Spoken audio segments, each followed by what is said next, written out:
Welcome back, everyone. Plain and simple. If there's one thing that you're going to take away from my forecast, it's this. Today is an umbrella day. You need the umbrella all day long. But it doesn't mean it's going to rain all day long, because we have on and off showers that are going to be visible on our satellite and radar imagery all day long. But it's really after sunrise until well after sunset that we're going to have rain in the area, and that ends by the early morning hours. So that's why I want everyone to be prepared. As of right now, we have seen some signs of rain up in the high country. Meanwhile, further down towards the south, we're seeing the first signs of light rain that's going to be upon us. So really anywhere between about now and to about 9 o'clock is where we have some light rain showers that are going to be pushing in. But most of the activity is all going to be originating from here. It's still in its developmental stage, so that's why we're not seeing like, here's a line that's going to be here at this point. It's starting to fill in the gaps, and that's why I think it's going to be especially prevalent heading into the afternoon. So yes, you do have a chance for rain right around when the kids are going to be at the bus stop, especially for our South Carolina counties, and I might even include Cleveland and Gaston County as well. But notice how this becomes widespread throughout the morning.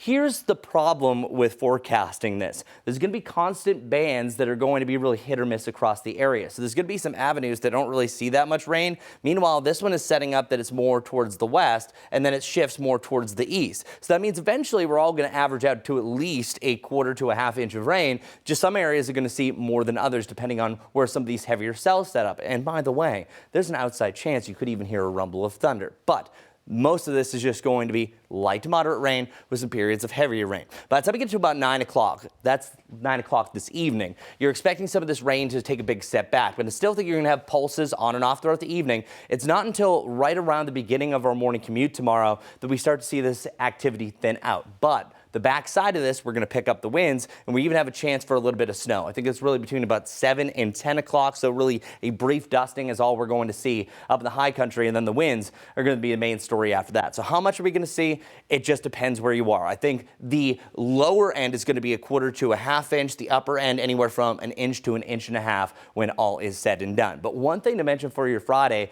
it's going to get breezy. We have a moderate to a fresh breeze. It's about 13 to 24 miles per hour, but at times you can have that strong wind that's really shaking the branches, and that's actually going to cool us down through the course of your Friday. So keep that in mind. Sunshine's going to return as well, but our technical low for the day isn't hit until about going to midnight into your Saturday. Saturday, by the way, the only morning that we have this weekend that's going to be freezing. Our pick of the week, and that is for really what we had Monday through Sunday. That's the lower to the mid 60s. Meanwhile, look at this, a big surge, 68 degrees for Christmas Eve. Enjoy it.